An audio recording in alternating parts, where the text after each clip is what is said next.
berarti itu sudah meninggalkan 2023. Karena kita sudah berada di 2024, berarti usia kita bertambah, jumlahnya bertambah, jatahnya itu juga jumlahnya bertambah. Tadinya 65, sekarang 66, tapi jatah hidupnya berkurang. Dan kita berharap di 2024 ini amalan kita bertambah, ibadah kita bertambah, semangat kita bertambah, pahala kita bertambah. Sebab kita oleh Nabi diinginkan, Nabi menginginkan kita, jadilah kamu orang yang beruntung. Siapa yang beruntung ya Rasulullah? Orang yang beruntung itu kalau tahun ini lebih baik daripada tahun kemarin, tahun esok lebih baik dari tahun ini, itu orang beruntung. Jangan kita masuk ke orang-orang yang merugi. Siapa orang merugi? Tahun ini sama dengan tahun kemarin, tahun esok sama dengan tahun ini. Sebenarnya tidak rugi itu ya. Kenapa? Kan sama 50-50, 50-50. Memang 50-50, tapi hakikatnya rugi. Kenapa rugi? Usianya bertambah, tapi amalannya menetap. Rugi. Dan jangan pula sampai kita masuk golongan yang ketiga, orang yang dilaknat oleh Allah. Siapa itu? Tahun ini lebih jelek daripada tahun kemarin, tahun esok lebih jelek. Dari segi apa? Dari segi prestasi, pahala, ibadahnya, bukan dunianya. Kalau dunianya kita yang atur, tapi dari segi ibadahnya jangan sampai kita dilaknat, dikutuk oleh Allah ketika ibadah kita, prestasi ibadah kita berubah 2024 ini makin sedikit. Maka jangan sampai ada di antara kita di 2004 ini dikecewakan kawan. Itu siapa tuh? Itu mantan jamaah. Kenapa mantan jamaah 2023 rajin gini? Berarti mantan jamaah, berarti prestasi ibadahnya berat. Tapi kita bagaimana di 2004 ini menjadi orang yang beruntung. Kemudian Bapak Ibu jamaah yang dimuliakan Allah, di samping itu juga di 2024 ini kita membuat program-program ibadah yang nilainya besar. Ini semakin berumur kita, berusia kita bertambah, maka ibadah kita cari ibadah-ibadah yang kira-kira ibadahnya dikit, pahalanya besar. Ibadahnya sekali tapi pahalanya berlipat-lipat. Nah itu kalau yang muda-muda jadilah. Tapi kalau kita yang berumur, kalau dapat ibadahnya kecil, pahalanya besar. Setuju Bapak Ibu? Nah, pasti setuju. Nah, contohnya kata Nabi,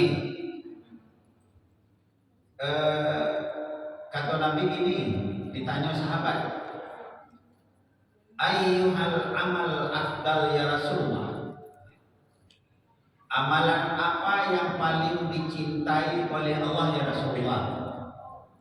Kalau saya lakukan amalan itu pahalanya besar, Allah mencintai saya, dan saya tidak butuh benar dengan amalan yang lain, cukup itu aja. Nabi itu pertanyaan yang sangat sesungguhnya. Kenapa? Sebab ibadah amalan yang ingin dilakukan amalan yang dicintai Allah. Kalau amalan yang dicintai oleh Allah, Allah suka kepada amalan itu, pasti pahalanya besar. Kata Nabi, ada apa itu ya Rasulullah? Ada 3. Ada di dalam hadis lain ada 4. Ada dalam hadis lain ada 5. Nah kalau kita bicarakan dulu satu persatu kalau sampai 5 ini nanti. Yang pertama, ibadah yang paling dicintai oleh Allah adalah as-sholatu fi awali waqtiha. Dia sholat di awal-awal waktu. Waktu zuhur mulai dari mana Bu? Jam 12:04 sampai masuk asar. Taruhlah jam 9. Waktu asar mulai dari jam 3:30 sampai maghrib.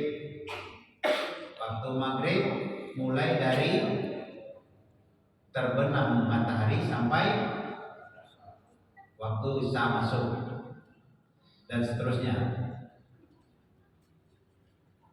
Maka ibadah yang paling dicintai oleh Allah itu bukan sekedar sholat di dalam waktunya, tapi sholatnya di awal waktunya. Berarti sholat di awal waktu, zuhur itu sholatnya orang azan, kita siap, kita sholat awal waktu dah.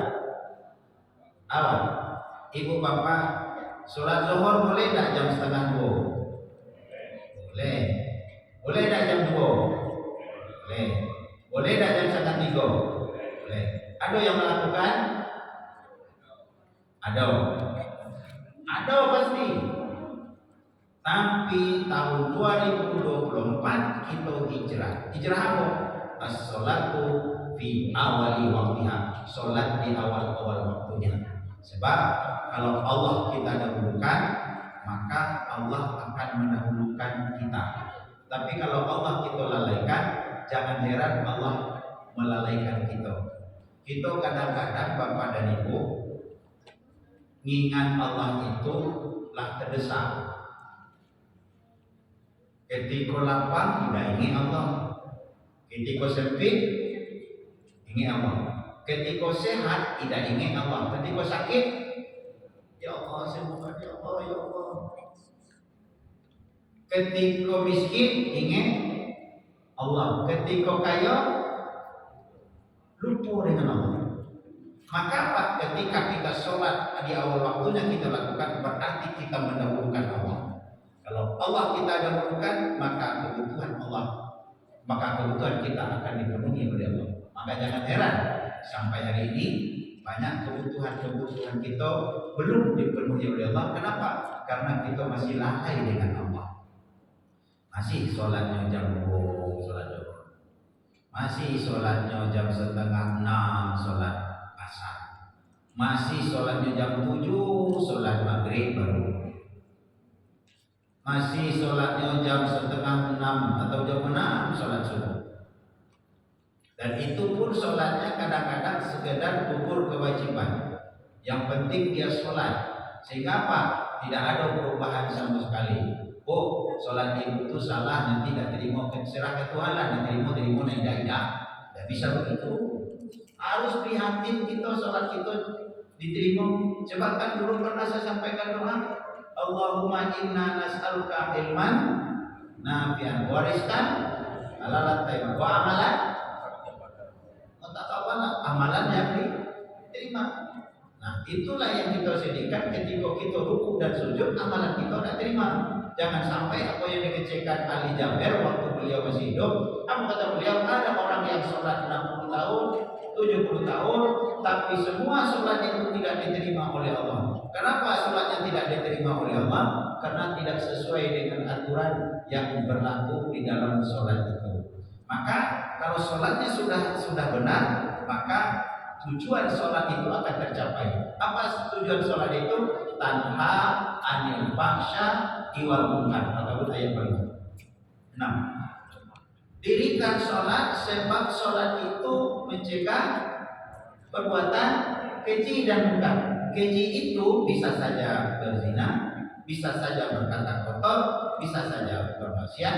Itu keji. Munkar jahat, menzalimi orang, ngupe orang, muji orang, kejahatan. Orang yang kalau sudah sholat benar, maka tanha anil fahsya'i wal munkar, mencegah perbuatan keji dan munkar. Kalau tujuan sholatnya tercapai itu. Ibu-ibu, bapak-bapak, ada tak ibu-ibu nengok, bapak-bapak nengok, ada orang yang rajin sholat, tapi ngupenya rajin juga, ada? Banyak. Ada orang yang sholat, tapi buncinya rajin juga, ada?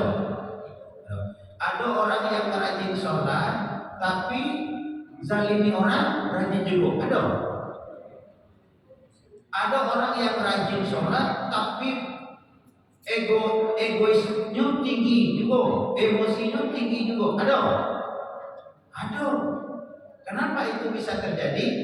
Karena sholatnya belum mendapatkan tujuan yang sebenarnya. Jika kenapa bisa sholat itu bisa mencegah perbuatan keji dan munkar, di antaranya kesombongan. Tengoklah kita sholat. Jadi badan kita yang paling kita hormati yang mana, Pak? Palung, tangan, badan, kaki. Mana yang paling kita hormati? Palung kan? Palung. Ketika orang nampar kaki kita masih bisa kita ketawa mungkin. Ditampar badan kita masih kita bisa mungkin masih kita. Tapi kalau ditampar kawan kepala, sendal melayang.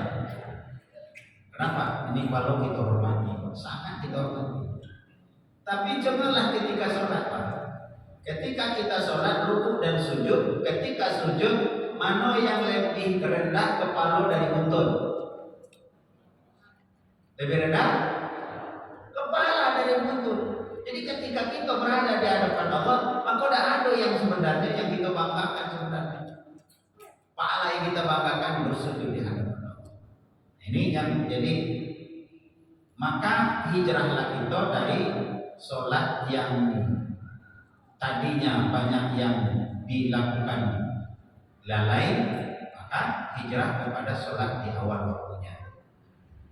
Kenapa sholat ini yang paling diutamakan oleh Nabi? Kenapa sholat ini paling diutamakan oleh Nabi? Minimal, Pak. Minimal ada 4 alasan.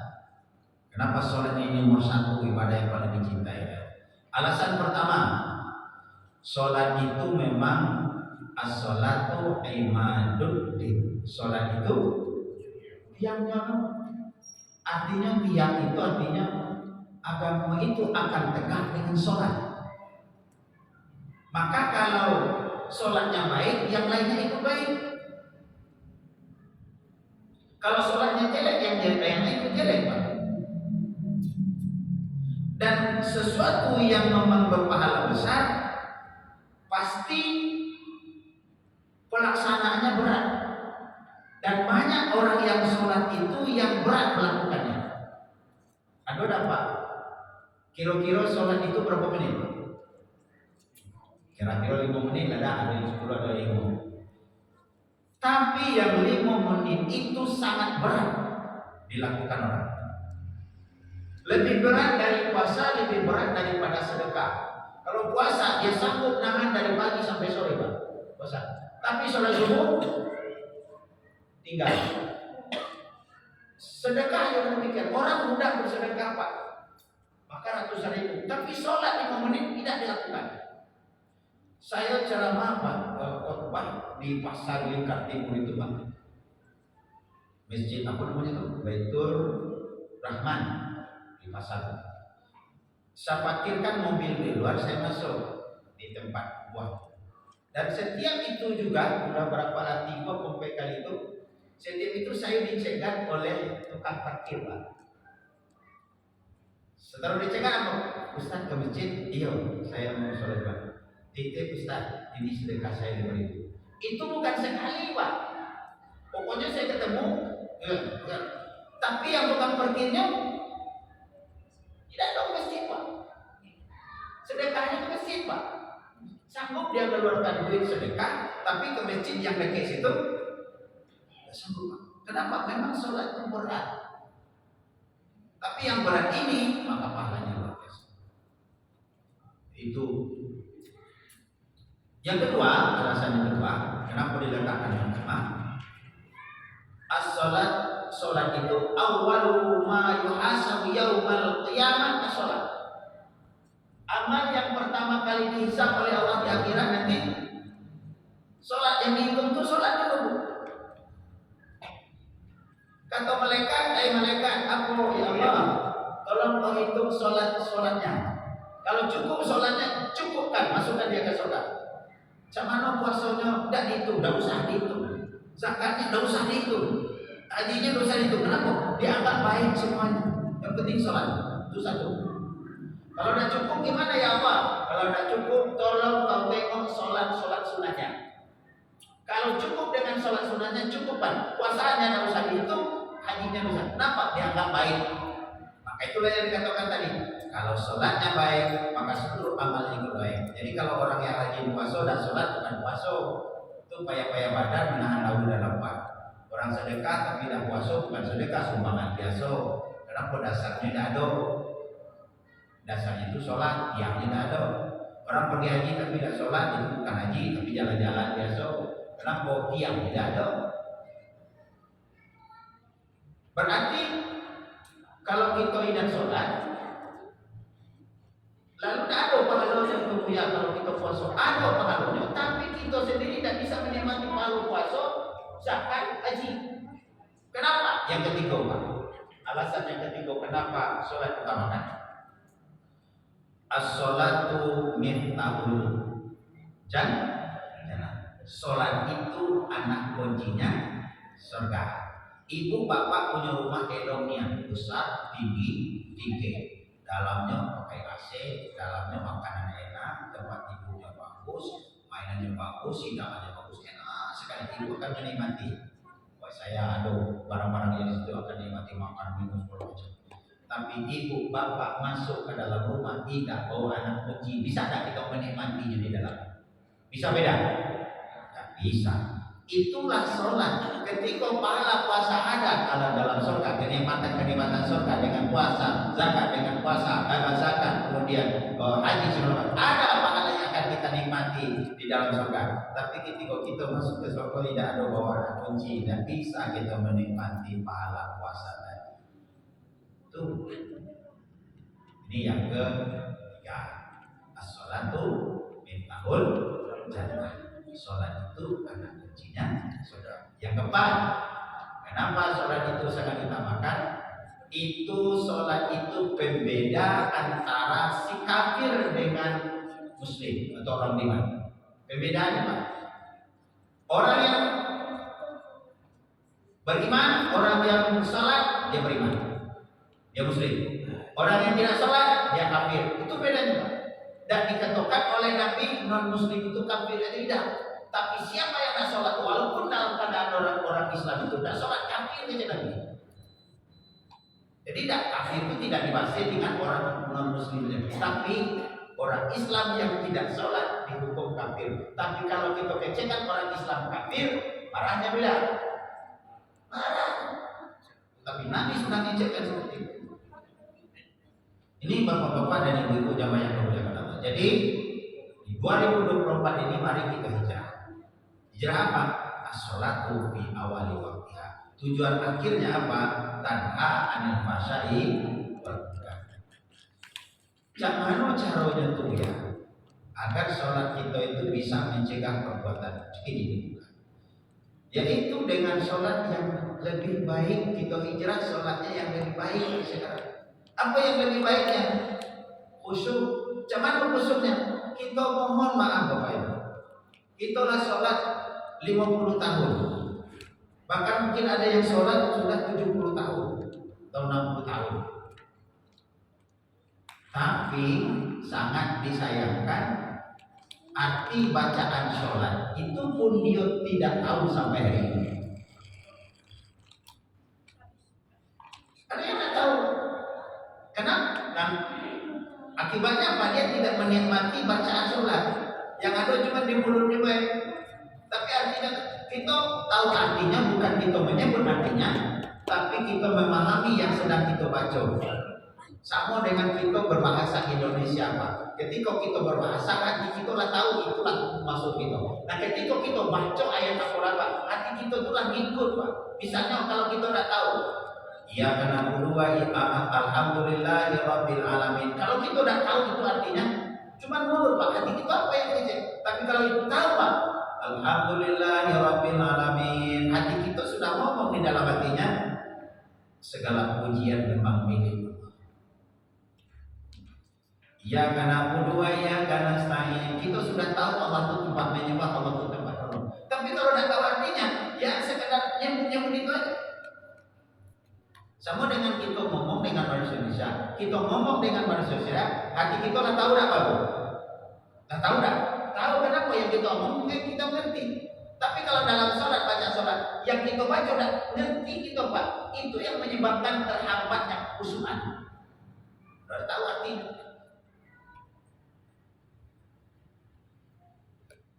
Maka hal yang pertama yang patut kita hijrahkan adalah tahulah arti bacaan sholat yang kita baca.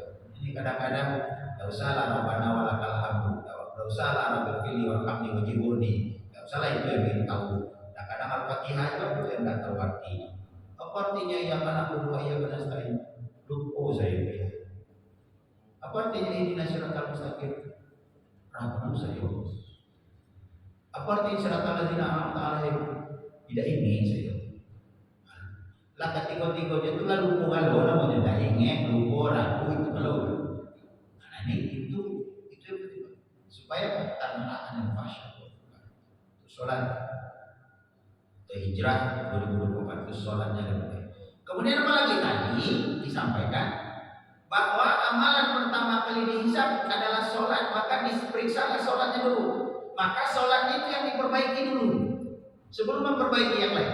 Kemudian kalau kurang sholatnya yang kita lakukan zaman-zaman dulu, mungkin zaman-zaman muda-muda dulu banyak sholat yang kita tinggalkan, maka apa yang kedua kata Allah tadi, tengok sholat sunahnya, maka perbaiki juga sholatnya. Bagaimana cara memperbaiki? Perbanyaklah ruku dan sholat sunah. Untuk apa? Untuk mengimbangi ketertinggalan sholat pada tahun-tahun sebelumnya. Sebab dua itu Pak, sholat wajib, sholat sunat. Kalau dua-duanya sudah baik, tidak usah lagi diperiksa puasa, zakat, haji, ngikut baik kebaikan. Maka kata Nabi, kata sahabat juga tanya, ya Rasulullah, aku mau minta kepada engkau ya Rasulullah. Apa yang kau minta?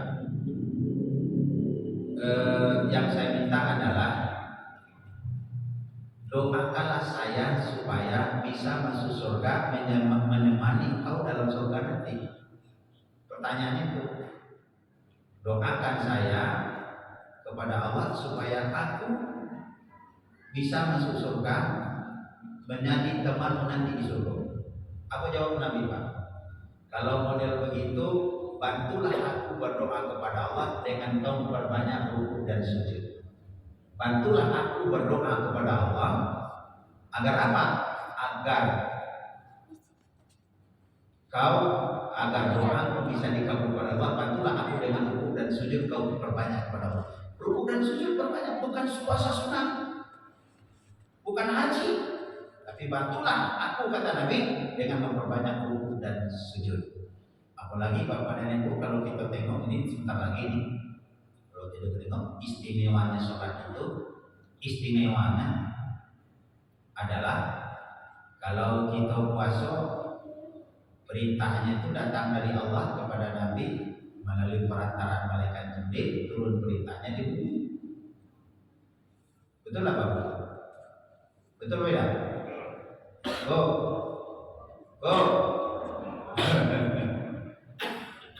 Wah, perintah zakat datang dari Allah kepada Nabi melalui perantara malaikat Jibril, turun perintahnya juga di bumi. Haji juga perintahnya datang dari Allah kepada Nabi melalui perantara malaikat Jibril, turun perintahnya di bumi. Sholat,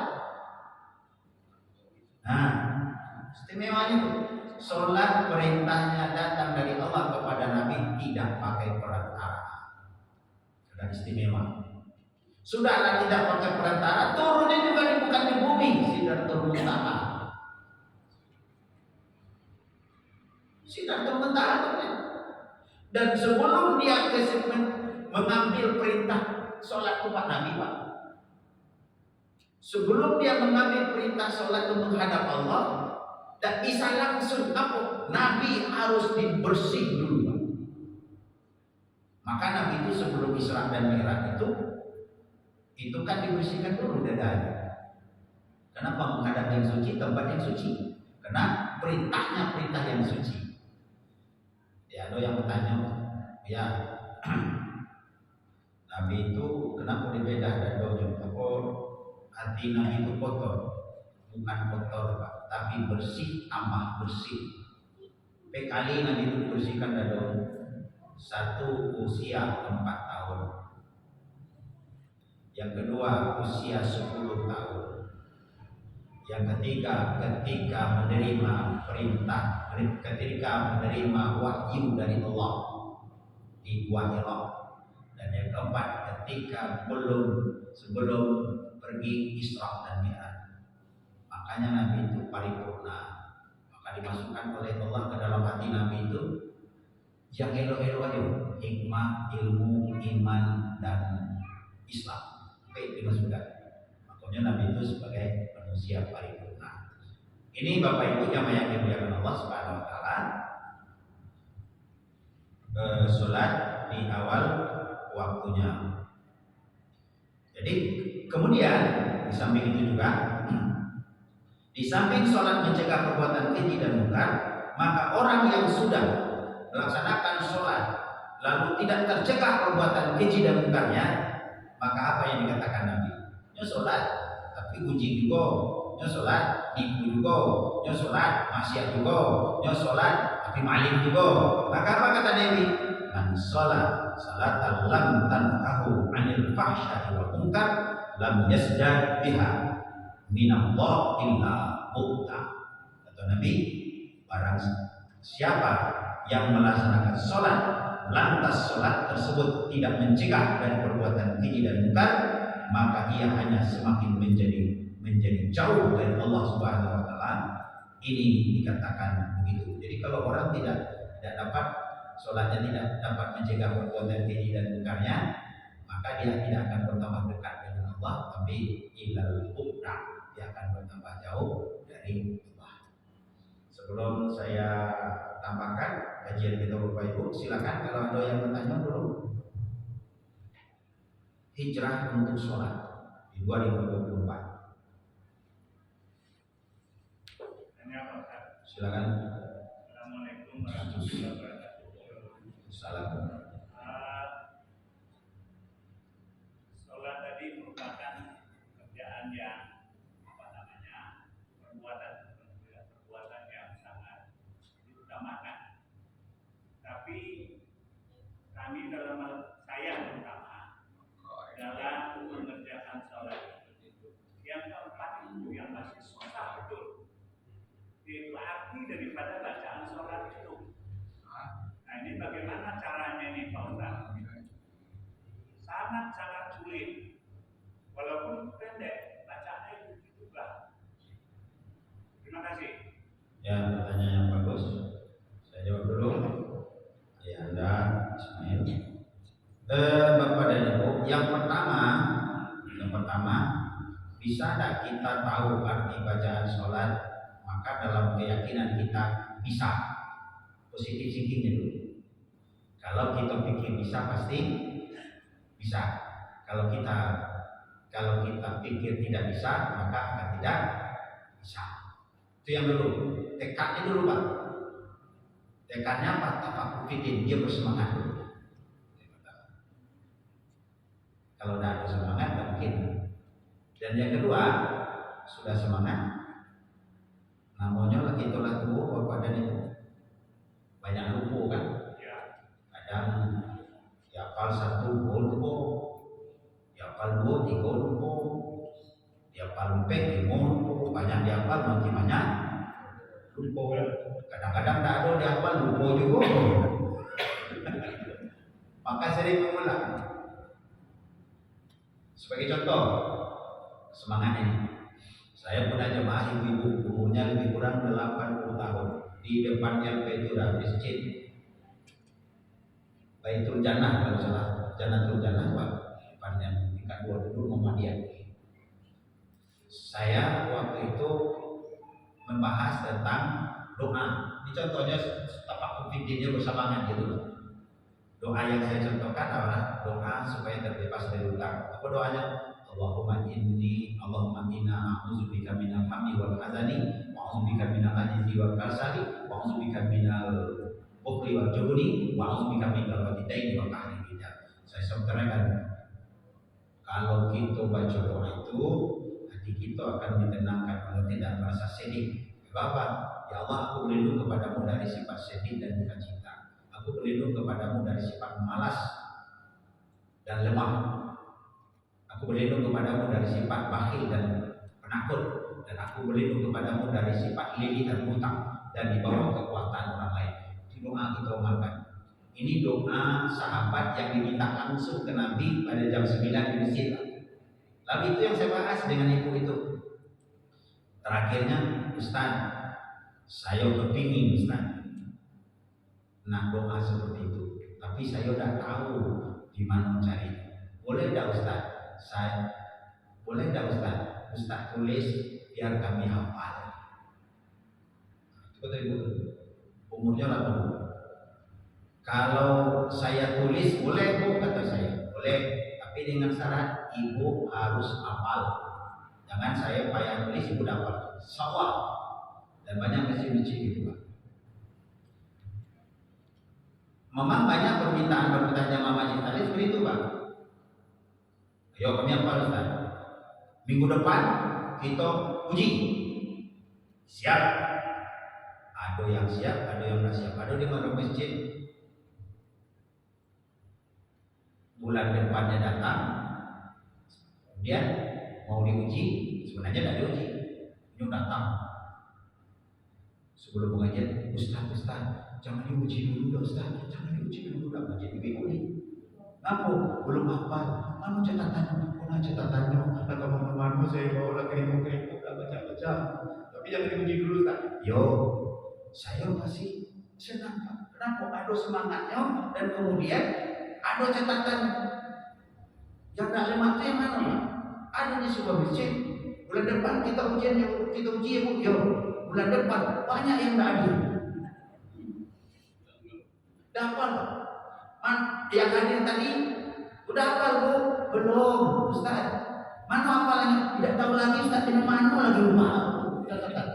Karena tidak dapat confident. Nah ibu itu sebulan berikutnya kan saya sekali sebulan di situ. Saya tanya, ibu-ibu yang sudah dapat kopian kemarin sudah apa belum? Sudah, ada yang sudah. Uji satu aja. Ibu yang tua duduk jujur. Saya Ustaz. Yang dulu. Dicoba baca gede-gede kepalanya. Walaupun agak terpatah dikit, tapi hafal. Ibu berapa umur Bu? Ya baru sekitar 80 Ustaz. Udah hafal ibu sebelumnya? Belum Ustaz. Sejak Ustaz kasih itulah kami aku hafal tiap hari, ngapal terus. Itu bisa tuh. Artinya apa? Bagaimanapun juga yang pertama adalah positive thinking. Saya bisa, pasti bisa. Sehingga yang kedua harus ada rutinitas. Katakan sedikit demi sedikit. Misalnya dalam 3 hari ini saya harus hafal doa iftitah. Artinya walaupun tidak persis tapi kita paham maksudnya. 3 hari yang akan datang saya harus tahu arti Al-Fatihah. Alhamdulillahirabbil alamin sampai waladhdallin. Kemudian berikut lagi 3 hari saya harus tahu apa arti Subhana Rabbil Azim. Mudahnya kan ulang. Kemudian 3 hari berikutnya saya harus tahu arti Rabbana walakal hamdu milkus samawati wa milkul ardi wa milku ma syi'ta min syai'in. Walaupun kita tidak hafal tapi kita tahu maksudnya. Kemudian sehingga insya Allah kalau itu dilakukan paling lama Bapak dan Ibu 2 bulan 3 bulan. Apalagi Bapak dan Ibu sudah purna tugas, tidak ada lagi yang dilakukan sebagai pekerjaan yang aktif, tapi insya Allah itu caranya. Dan kemudian yang paling penting lagi adalah di samping kita sudah berusaha, kita berdoa kepada Allah supaya kita cepat dipahamkan oleh Allah. Dipahamkan oleh Allah. Jadi tidak semuanya daya ingatan kita ini cepat, tapi ada yang lambat. Tapi bukan berarti yang lambat itu tidak bisa. Biarlah lambat, tapi lambat asal selamat. Yang penting tujuannya sudah tercapai. Orang hafal 10 hari, itu hafal 30 hari, tidak masalah. Nah ini supaya tahu arti bacaan sholat. Dan itu harus dilakukan diulang-ulang tiap hari. Diulang-ulang. Pak Ibu, ada lagi yang bertanya? Assalamualaikum warahmatullahi wabarakatuh. Ustaz, izin bertanya Ustaz, bagaimana memaknai surah Al-Baqarah 46 Allazi yazunnuna annahum wa annahum ilaihi raji'un. Terima kasih Ustaz. Bapak Ibu jamaah yang dimuliakan Allah Subhanahu wa taala, coba ulang ayatnya lagi. Bismillahirrahmanirrahim. A'udzubillahi minasyaitonir rajim. Allazi yazunnuna wa annahum wa annahum ilaihi raji'un. Baik Bapak Ibu jamaah yang dimuliakan Allah, ini menyangkut husnuzon kepada Allah. Jadi kalau kita kata Nabi, kata Allah dalam diskusi, aku ini menurut persangkaan saja kepadaku. Aku ini menurut sangkaan hambaku kepadaku. Kalau disangkanya aku ini baik, maka aku ini adalah baik. Kalau aku disangkanya tidak baik, maka aku menurut sangkaan. Yang pertama, Bapak Ibu, apapun yang terjadi yang diberikan oleh Allah kepada kita, itulah yang terbaik menurut Allah terlebih dahulu.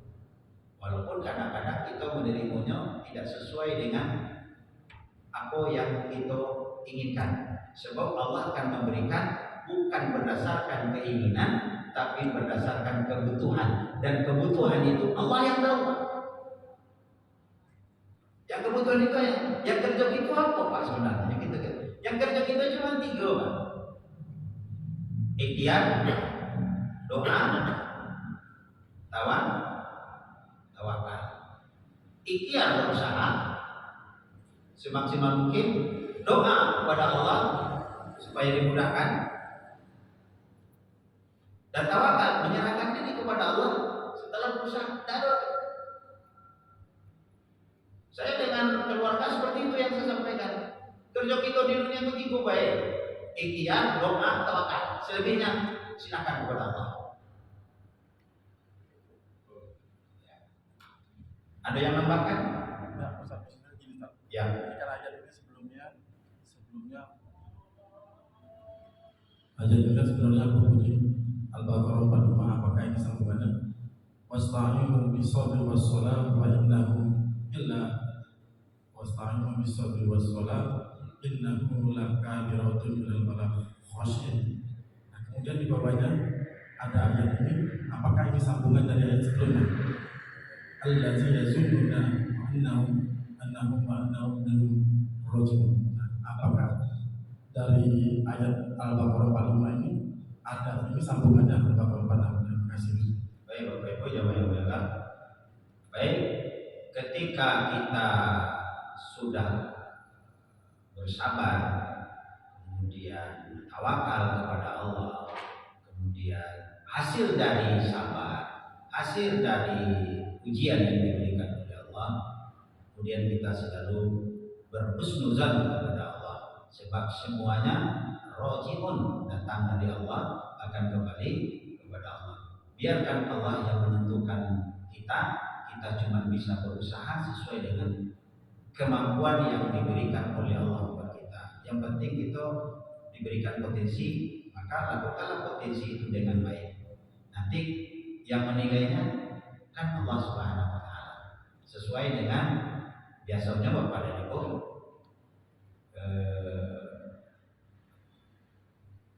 hasil itu tidak menyalahi usaha.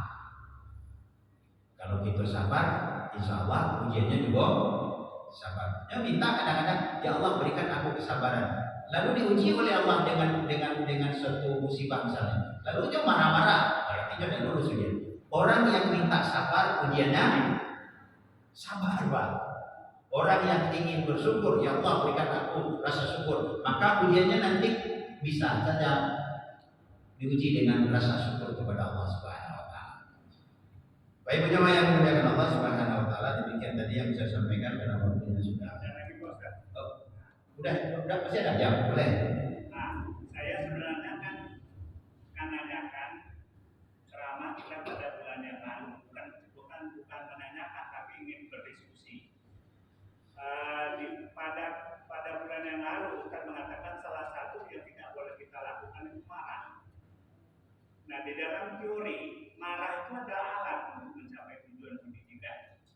Contoh, kalau marah, yang dimarah dia tahu bahwasanya perbuatannya salah. Kalau dia salah, berarti dia tidak akan mengulang lagi perbuatan itu. Nah ini mohon kita berdiskusi. Ya. Mohon penjelasan Pak. Ada yang pemarah di sini?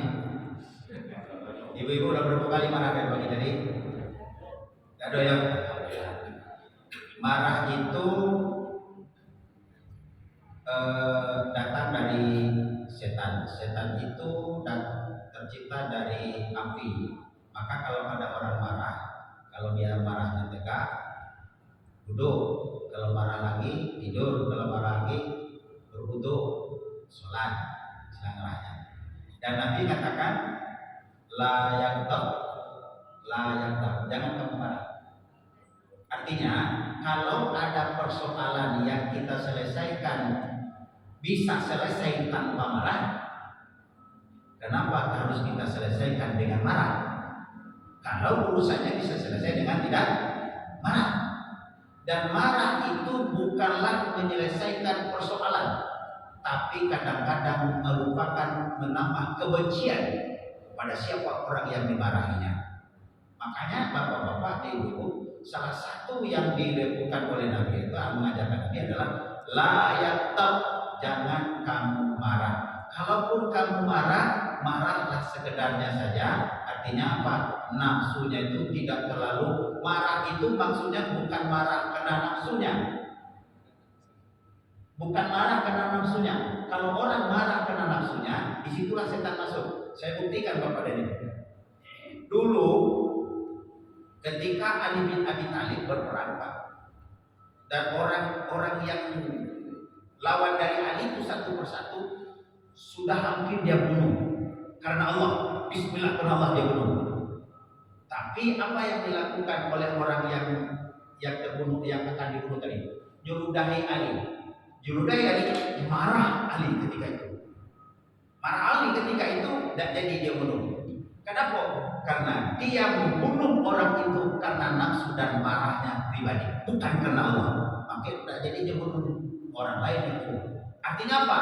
Jangan melakukan sesuatu itu, menyelesaikan persoalan itu dengan marah. Kalau menyelesaikan persoalan itu dengan marah, maka itu tidak akan membawakan keberkahan. Tapi kalau menyelesaikan sesuatu karena Allah dan ada alatnya juga dengan marah, dan marah itu bukanlah marah yang berkelebihan, ya namanya berkelebihan kan tidak boleh. Kalau orang bermarah sama marah itu kan matunya sama merah. Nyo marah ke kita marah ke nyo berdekatan, suaranya kencang Pak. Padahal kita mengece deket tapi suara kencang. Oh, kenapa? Memang nyo deket, tapi orang yang marah dengan orang mamen itu hatinya sedang dijauhkan oleh Allah. Kalau hatinya didekatkan, ya bisi-bisi aja dekat bisa. Tapi kalau dia marah, hatinya dijauhkan, fisiknya dekat, suaranya kencang, tapi kan dia marah. Jadi Bapak Ibu, marahlah sekedarnya saja. Jangan marah yang sangat berlebihan. Kalau memang itu memungkinkan untuk menyelesaikan persoalan. Demikian saja, mungkin barangkali. Jadi pengertian marah itu sendiri Pak Ustaz. Marah itu, ya apa yang saya sebut yang itu artinya? Apa Budi marah itu? Apa Budi jadi dosen pernah marah? Aduh, tidak ada. Hah? Sorry, marah. Nah, marah itu Bapak dan Ibu dalam rangka tujuannya memperbaiki sesuatu yang betul-betul yang sudah rusak. Maka memperbaiki yang sudah rusak, misalnya nyok itu suruh kami tidak lakukan, memperbaiki itu dengan marah. Kalau dengan marah itu bisa jauh berubah, silakan. Tapi marah bukan karena hawa nafsu, tapi marah karena ingin merubahnya saja. Ini itu aja.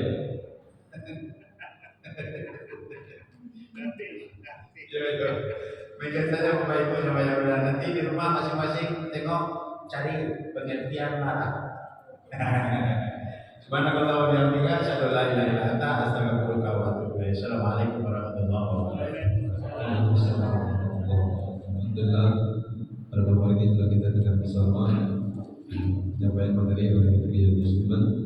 Mudah-mudahan kita diberikan